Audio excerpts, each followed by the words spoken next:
Final judgement में court ने ये कहा है कि ये घर का जो मामला है, घर तोड़ने का मामला बहुत ही सीरियस इशू है।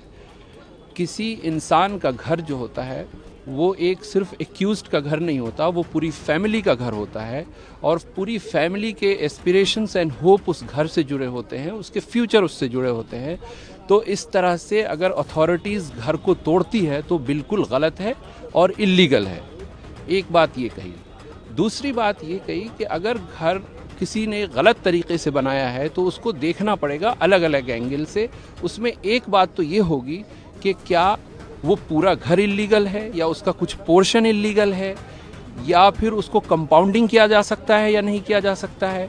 ये सब देखने के बाद उस पर एक अप्रोप्रिएट ऑर्डर पास किया जाएगा, फिर वो कलेक्टर को भेजा जाएगा। कलेक्टर उसमें वो एक नोडल ऑफिसर अपॉइंट करेगा, फिर उस नोडल ऑफिसर के सामने उसकी सुनवाई होगी और सुनवाई होने के बाद जब फाइनल फैसला आएगा उसको वेबसाइट पोर्टल पे अपलोड किया जाएगा और उस फाइनल फैसले के बाद 15 दिन का वक्त दिया जाएगा जिस इंसान का घर तोड़ना है।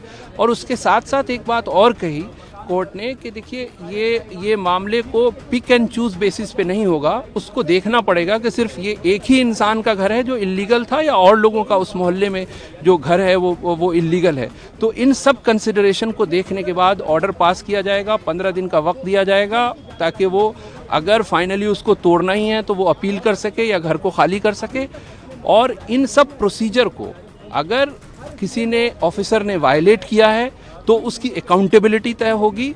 हो सकता है उसको पर्सनली हर्जाना देना पड़े और घर को रीबिल्ड करने में उस पैसे की रिकवरी उसके पर्सनल पॉकेट से किया जाए। तो ये एक बड़ा गाइडलाइन है। ये ऐसा लगता है कि इस जजमेंट के बाद अब इंस्टीट्यूशनल अकाउंटेबिलिटी आएगी और ऑफिसर्स इसको फॉलो करेंगे।